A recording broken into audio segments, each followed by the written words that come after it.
요한1서 3장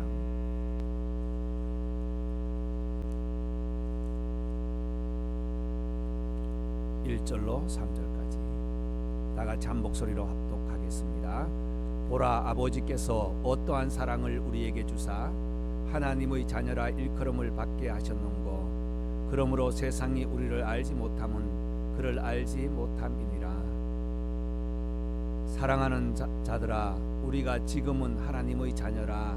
장래에 어떻게 될 것은 아직 나타나지 아니하였으나 그가 나타내심이 되면 우리가 그와 같을 줄을 아는 것은 그에 계신 그대로 볼 것이기 때문이니, 주를 향하여 이 소망을 가진 자마다 그의 깨끗하심과 같이 자기를 깨끗하게 하느니라. 아멘. 3절 말씀에 주를 향하여 이 소망을 가진 자마다 라는 말씀이 있습니다. 사람은 누구나 소망을 가지고 살아갑니다. 이 소망이 없으면 꿈이 없고요, 소망이 없으면 계획이 없습니다. 이 소망은 사람, 또 일, 목표, 목적이 다 될 수 있기 때문에 우리에게 소망은 참으로 중요한 것입니다. 오늘 요한일기에서 요한1서 3장 말씀인데, 이 소망을 가진 자가 어떠한 소망을 가진 자라야 하는가? 이 소망은 바라보는 위치나 지위나 물질, 은혜, 소원, 모든 것이 될 수 있습니다. 그러나 사람이 어떤 가치관을 가지고 어떤 목적을 가지고 소망하는가에 따라서 그의 대상이 달라지게 되어 있죠. 3절 말씀해 보니까 주를 향하여 이 소망을 가진 자, 예수 믿는 성도에게는 소망이 바로 예수 그리스도가 소망이 되는 줄 믿습니다. 요한은 이 요한 1, 2, 3서를 기록할 때에 많은 핍박 중에 있는 성도를 보았습니다. 그래서 하나님의 사랑이 무엇인지 예수님의 생애를 먼저는 요한복음에서 기록하고, 마지막 밤모섬에서 우리 주님께서 주시는 그 계시 묵시를 받기 전에 흩어져 있는 성도들을 바라보면서 소망을 갖자 하는 마음으로 이 편지를 썼습니다. 요한 1, 2, 3서의 다 주제는 하나님의 사랑입니다. 하나님의 사랑의 소망을 갖기 위해서 요한 1서에서는 하나님과 진실한 교제의 소망을 갖자, 참된 교제를 해야 된다. 세상의 소망을 두지 말고 우리 하나님께만 포커스를 맞추고 주파수를 맞추라는 말씀을 합니다. 요한 2서에서는 거짓 교사들이 있으니까 여러분 세상에 눈을 돌리지 말고 주님께 눈을 돌리십시오 라고 고백하고요, 3서에서는 선을 본받아서 우리도 서로 사랑하고, 참된 소망은 바로 예수 그리스도의 사랑을 실천하는 것입니다 라고 끝을 맺습니다. 그렇다면 오늘 우리에게 주신 이 말씀, 주를 향한 소망은 첫 번째 무엇일까요? 1절 말씀해 보면 하나님의 자녀된 것이 우리의 진정한 소망이고 은혜이라는 것을 고백합니다. 1절 보라, 아버지께서 어떠한 사랑을 우리에게 베푸사 하나님의 자녀라 일컬음을 받게 하셨는가 라는 것입니다. 우리가 지금 하나님의 자녀가 되었다는 것은 소망이 이루어짐이요, 하나님의 자녀로 살아갈 수 있다는 이 은혜는 바로 소망 중에 소망이 되는 것입니다. 하나님의 자녀라는 것은 얼마나 놀라운 특권이며 축복인지 알 수 없습니다. 우리가 예수님을 믿고 또 성령으로 거듭난 그 순간 하나님의 자녀가 되는 권세와 특권 주셨습니다. 하나님의 자녀가 되는 그 순간에는 우리의 모든 죄를 용서해 주시는 권세를 주셨습니다. 성경에 예수님께 나온 여러 사람들이 있습니다. 각각 다른 목적을 가지고 나왔습니다. 그러나 주님께서는 이렇게 말씀하시죠. 그들의 믿음을 보시고 죄 사함을 받았느니라. 각종 질병을 가지고 나왔지만 주님께서는 그들의 믿음을 보시고 죄 사함을 받았다는 말씀으로 용서를 선포해 주셨습니다. 예수 안에는 모든 죄가 용서됩니다.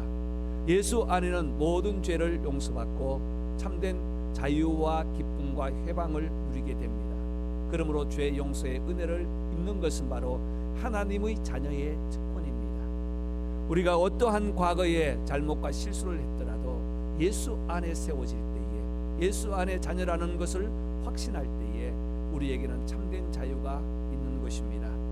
또한 하나님의 자녀가 되는 은혜는 권세를 누릴 수 있다는 거예요. 양육과 보호하심을 받고 있다는 겁니다.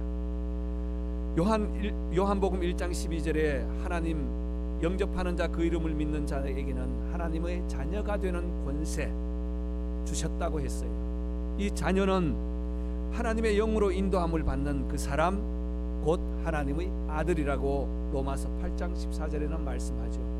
그래서 신약 성경에는 하나님의 자녀의 권세에 대한 여러 가지 내용이 나옵니다. 보호하시고 지켜주시고 보장해 주시는 하나님의 은혜가 있다는 거예요. 때로는 세상 사람들처럼 우리도 같이 살아가면서 곤고한 일, 고난, 어려운 일, 질병 다 겪으면서 살아갑니다. 그러나 하나님의 자녀의 권세를 주시는 이 은혜는 이 고난이 올 때에 우리는 들고 나갈 수 있는 힘과 은혜를 누릴 수 있다는 것입니다. 그래서 요한복음 10장 28절에는 내가 너희에게 영생을 주노니 영원히 멸망하지 아니할 것이요 그들을 내 손에서 빼앗을 자가 없다고 말씀했습니다. 우리 모두는 주님 손 안에 있습니다. 또한 로마서 8장 17절에는 자녀이면 또 후사 곧 하나님의 상속자 후사라고 했어요. 그래서 우리에게 하나님의 자녀의 권세는 놀라운 특권이고 은혜인 줄 믿습니다. 이 소망으로 오늘 하루도 승리하시기를 바랍니다. 두 번째 보면 2절 말씀이에요. 하나님 앞에서는 영광스러운 날이 분명히 있다는 소망입니다. 2절 말씀 사랑하는 자들아 우리가 지금은 하나님의 자녀라 장래에 어떻게 될지는 아직 나타나지 아니하였으나 그가 나타나시면 우리도 그와 같을 줄 아는 것은 그의 참모습 그대로 볼 것이기 때문이니 라고 말씀합니다. 장래에 언제입니까? 주님 앞에 서는 그날 또는 주님께서 다시 오시는 그날 우리가 초림의 주님을 탄생을 소망하고 또한 축복을 하고 축하한다면 다시 오실 주님을 믿습니다. 다시 오실 그 주님 데살로니가전서 4장 16절은 주께서 호령과 천사장의 소리와 하나님의 나팔로 친히 하늘로 쫓아 강림하시리니 이때는 우리가 주님 앞에 서는 그날이 될 수도 있고 또한 살아생전에 주님께서 오시는 그날이 될 수도 있습니다. 여기에서 주님께서는 우리를 영접하신다고 하는 말씀을 단어를 썼습니다. 이 영접하다는 말은 너무나 귀중한 말입니다. 로마 황제가 행차를 하면 백성들은 황제를 영접하기 위해서 온 준비를 다 합니다. 마을을 정리하고 옷단장을 하고 이러한 상황을 보면서 우리가 주님 앞에 설 때에 우리 주님께서 보좌에서 우리를 영접하신다는 거예요. 또 주님께서 우리에게 오실 때에 우리는 주님을 영접한다는 것입니다. 그래서 주님의 강림 그 순간을 우리가 늘 소망하면서 살아갈 때에 오늘의 현실을 내일을 바라보는 그 계기로 삼게 되는 것입니다. 우리는 주님을 영접할 뿐 아니라 주님께서도 우리를 영접한다. 아반테신이라는 말인데 영접한다는 것입니다. 또 주님 앞에 설 그날에는 주님께서 우리를 심판하십니다. 주님의 심판은 변함이 없어요. 악인에게는 징벌 심판이지만 의인에게는 상급의 심판입니다. 우리가 성경 말씀에 주님 말씀하신 것처럼 아브라함 품에 있었던 나사로와 부자의 비유에서 잘 표현하고 있지 않습니까? 사인을 주었지 않습니까? 분명히 심판할 때가 있다는 것입니다.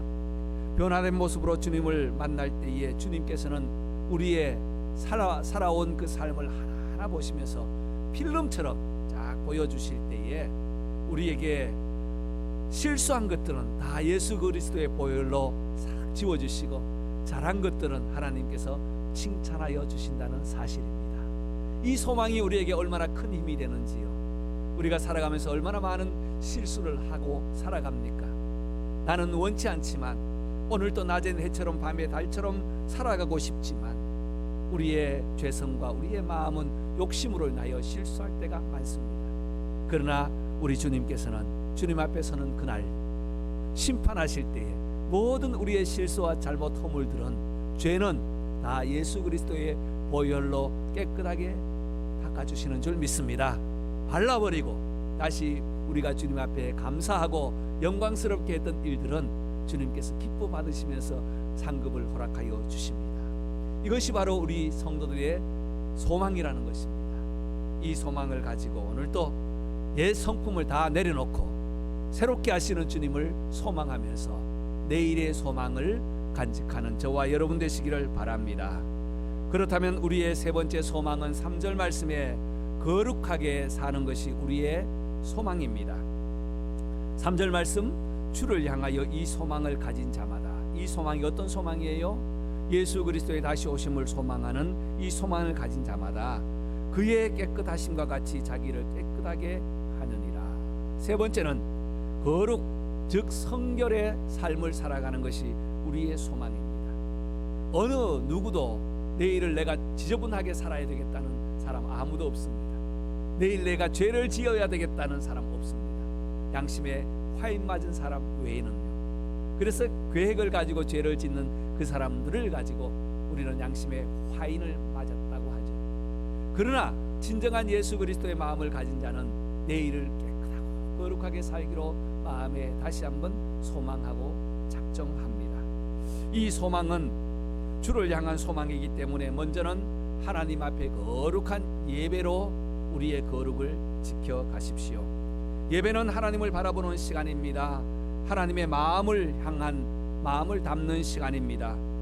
우리가 공적으로 예배를 드릴 때는 정한 장소와 시간과 형식으로 공동체 예배를 드리지만 우리의 예배의 삶은, 예배의 생활은 공동체 예배를 드리고 나서 우리의 삶 속에서 나타나는 결과입니다.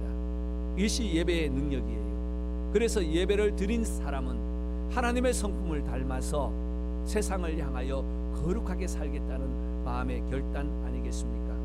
그래서 우리가 예배를 드림으로 하나님의 거룩을 닮아가시기를 바랍니다. 레위기 19장 2절에는 너희는 거룩하라, 이는 나 여호와 너희 하나님이 거룩함이니라. 하나님이 거룩하시기 때문에 거룩한 자 앞에 서면 거룩해집니다. 그래서 연기를 하는 사람은 한 연기를 가지고 100번 연습을 하라고 하죠. 연습을 하면 닮아갑니다. 그래서 부부도 오래 같이 살 때에 부부가 어떻게 된다고 하죠? 닮아간다고 하지 않습니까? 이와 같이 예배 안에 나오는 성도들은 하나님의 거룩을 닮아가는 줄 믿습니다. 두 번째는 우리의 삶에서 거룩함을 실천하십시오. 베드로전서 1장 16절에 내가 거룩하니 너희도 거룩할지니라는 베드로의 고백이 있습니다. 예수 믿는 우리에게 하나님의 말씀은 선택이 아니라 필수이고 하나님이 거룩하시고 또한 우리가 거룩한 삶을 추구하면서 소망하면서 살아갈 때에 우리의 삶이 거룩해진다는 것입니다. 오늘 시대는 이 거룩에 우리가 목숨을 걸어야 할 것 같습니다.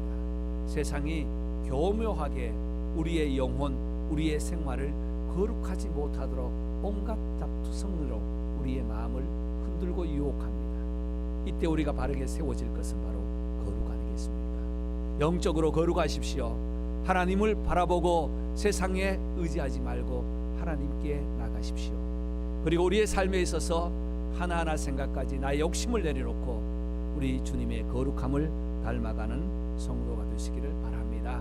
우리 교회가 이 거룩한 교회 되기를 원합니다. 혼탁한 세상에서 세상의 풍습을 따르지 않고 우리 하나님의 거룩을 따라가는 교회가 되기를 바랍니다. 또 내일은 34주년 창립 기념 예배입니다.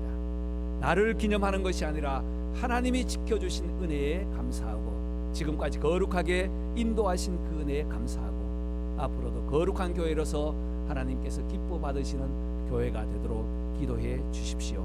지금까지 인도하신 여러분들 감사를 드리고 하나님의 인도가 있기를 원합니다. 뿐만 아니라 우리가 오늘 소망이 있다면 첫 번째는 자신은 하나님의 자녀가 되었다는 소망, 또 앞으로 자녀로 살아갈 믿음을 갖게 되었다는 그 소망을 가지십시오. 그리고 주님 앞에 선다는 사실을 꼭 기억하십시오. 우리 함께 기억하면서 주님, 언젠가는 우리가 주님 앞에 섭니다. 지금도 서 있지만 얼굴과 얼굴을 대하여 볼 그날이 분명히 있다고 2절 말씀해 있고요. 그 은혜를 가지고 거룩한 삶을 누리는 저와 여러분 되시기를 주의 이름으로 축복합니다. 기도하겠습니다. 하나님 아버지, 다시 한번 감사합니다.